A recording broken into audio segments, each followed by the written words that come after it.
We can use a lot more teachers. Yogi Bhajan would always say, if you want to learn something, you can read a book. But if you want to be something, become a teacher. Because the teacher gives you the opportunity to have a much deeper experience than as a student. And then you get to turn around and give back to others. It's an amazing adventure. Would all the teachers agree with that? Raise your hand if you agree with that. Doesn't life change when you become a teacher? Because you step up. There's something different that happens to consciousness than just always learning from somebody else. It teaches us to go from looking outside for your truth to going inside. And you can barely know that unless you have the experience of taking a teacher's training. And even in that teacher's training, you're still doubting maybe perhaps why you're doing it. What good is it? You can never teach. But once you complete it, even if you don't start teaching right off the bat, you find a teacher within you. And you look like last night's class for your answers much more within yourself. You're much more secure with the knowing inside yourself than ever before. And I'm not talking about book knowledge. I'm talking about inner knowingness. You become more steady. And that expression that I used last night, to be able to sit in a place where you say, I know. And then somebody will say, well, how do you know? Then you can say, I know because I know. And nobody will doubt it because they know it's beyond the mind, it's beyond the ego of what you're saying. So with that in mind today, and this morning especially, I wanted to read a story. Have your own story imagined in your own creative mind. Why the Buddha waits at the gates of paradise. The story is that when Buddha died, he reached the doors of paradise. Those doors rarely open, only once in a while, in centuries. Visitors don't come every day, and whenever someone comes to those doors, the whole of paradise celebrates it. One more consciousness has attained to flowering and existence is far richer than it has ever been before. The doors were open, and the other enlightened people who had entered into paradise before. Because in Buddhism there is no God, but these enlightened people are godly, so there are as many gods as enlightened people. They had all gathered at the door with music, with song, and with dance. They wanted to welcome Buddha, but to their amazement, he was standing with his back to the gate. His face was still looking toward the far shore that he had left behind. They said, "This is strange. For whom are you waiting?" He reported to have said, "My heart is not so small.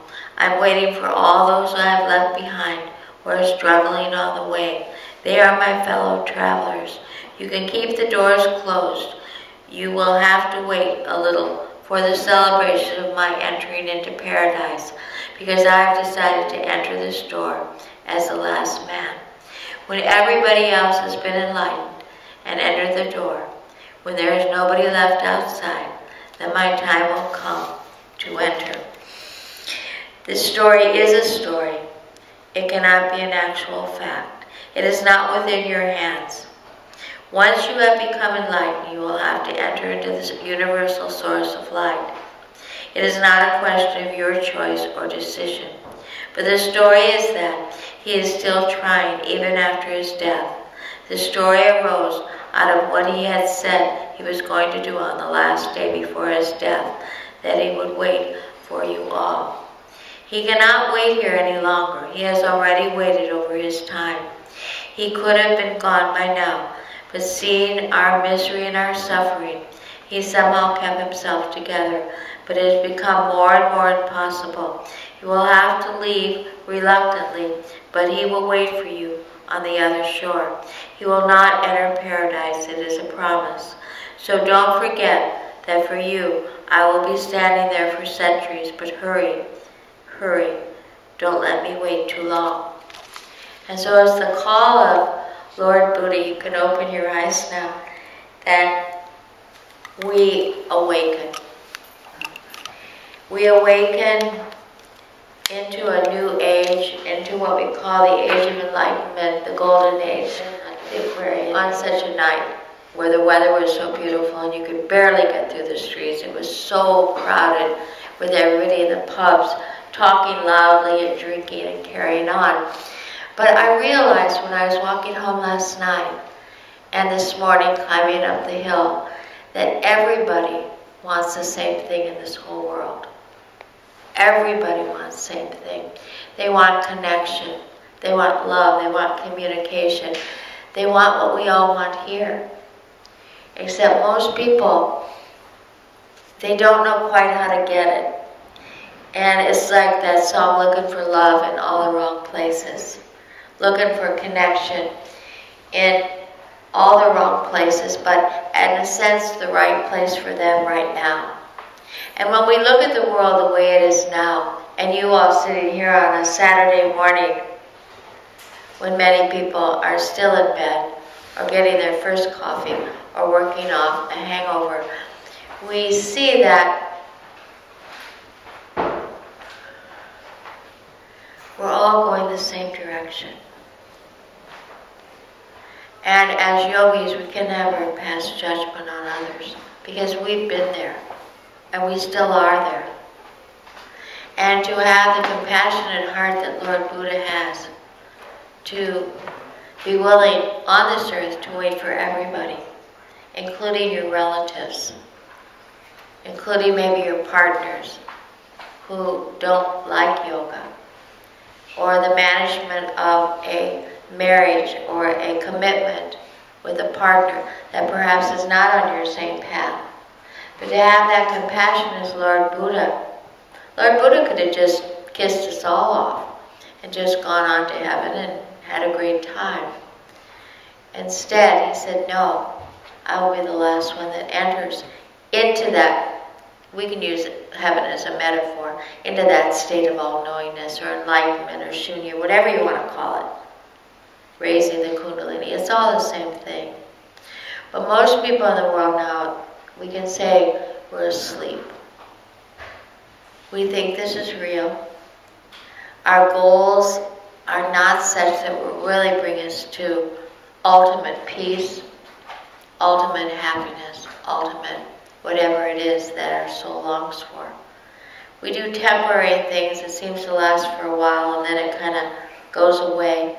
If it's a marriage, a relationship, a job, moving, locations of our bodies, new houses, new cars, shopping, or even a spiritual quest. I think that that's it. If I just keep searching and searching and searching, then I will find ultimately that enlightened state or that piece of happiness. Let's just call enlightenment just happiness, because we can all relate to that. There was a woman that we met. She was 87 years old and she was in India. It was some years ago, and she was so weary, this lady. She was from Holland, and she had an old, worn-out backpack on her back. And she had kind of, you know, when you carry a backpack for years, your body's kind of over like that. You kind of walk slow. And she was up in the Navas, or the guest house where we were staying at the Golden Temple in Amritsar. And she was passing our room, and we were having a jovial time, and we were eating prantas, I think, those stuffed chapatis. And so we invited her in, as most people do in India, come and eat with us. So she got on the bed with us, and we served her food. And because I was also very interested in who is this lady, this white lady who's walking like that. And sure enough, this lady had been on a quest for truth for about 50 years. And so I started asking, did you know Vivekananda? Did you know Swami Satchidananda? Did you know Muktananda? Did you know Yogananda? She knew them all. She had studied with every single one. I was so enthralled that here was sitting this woman who knew all these people that I'd read about and just looked up to. And she had come to the Golden Temple, and then she was on her way to the south of India to study with somebody else. But the sad thing about it is she just would probably study and study and study as a student until she took her last breath. And what we're being asked to do now is sit still and find that teacher inside of you. You've read enough books. You've sought out enough teachers. You've gone enough places. Many of you have gone to India. You've walked up and down, back and forth. You've changed jobs. You've changed partners. You've done so much in seeking that happiness, that peace.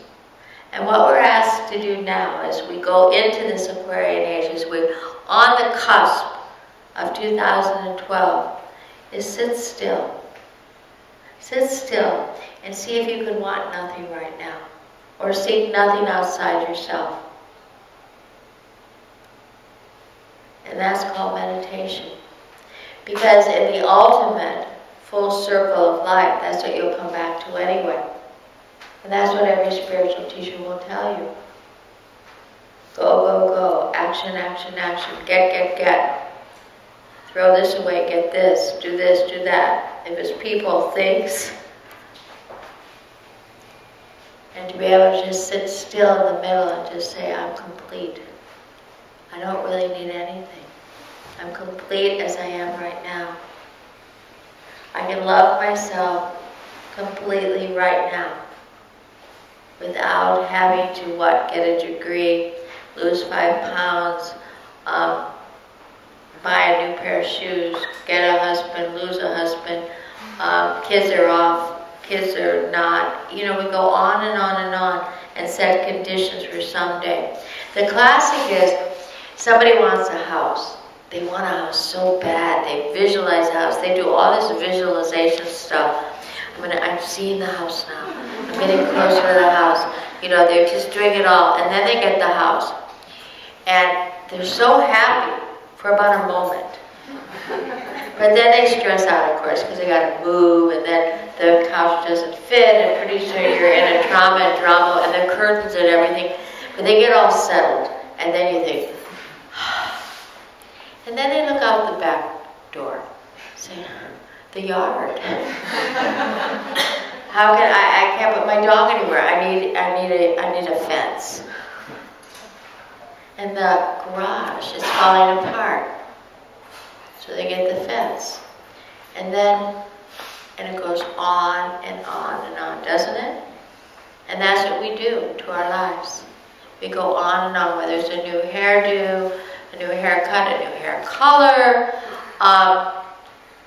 It can be small, it can be big.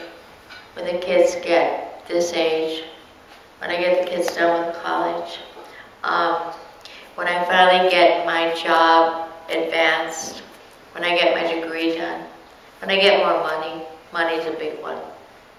And we go on and on like that. And we forget just to sit. And maybe say that big word, thank you, for what we have.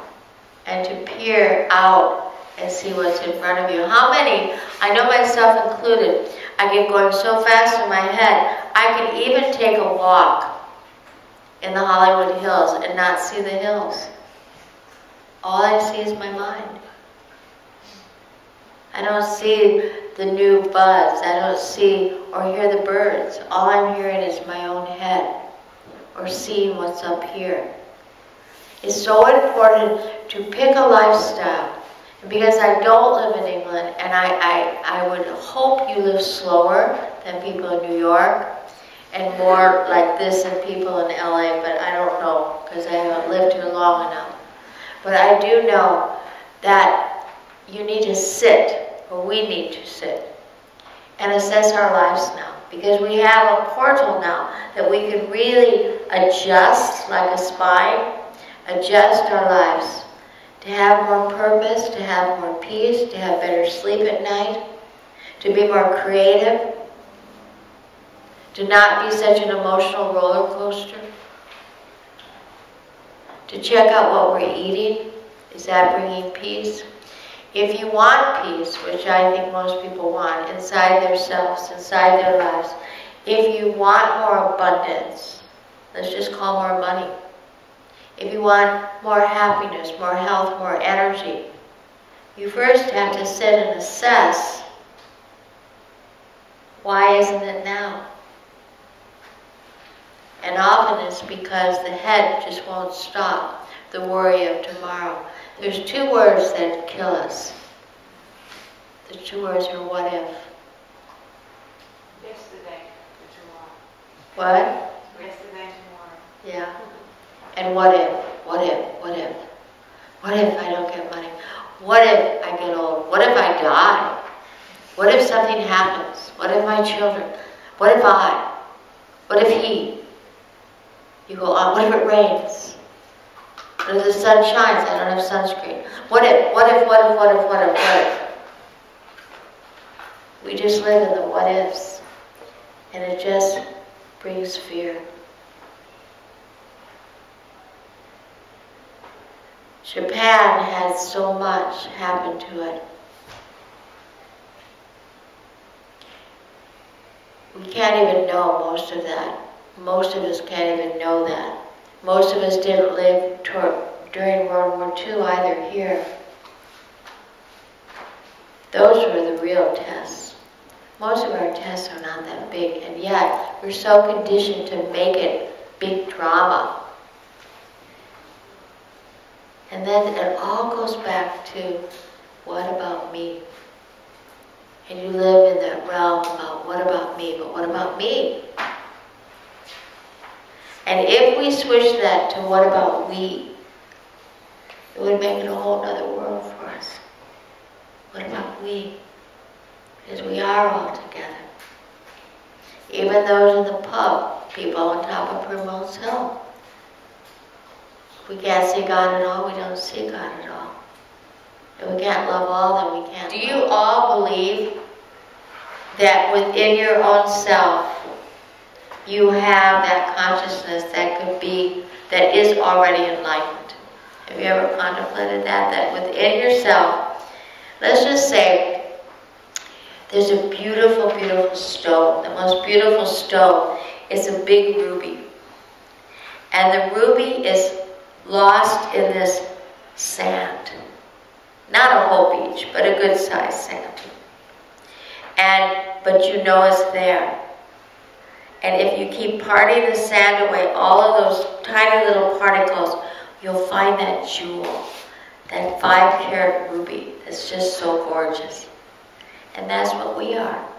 We have all the sand, all those teeny little particles are your mind going, I'm so busy.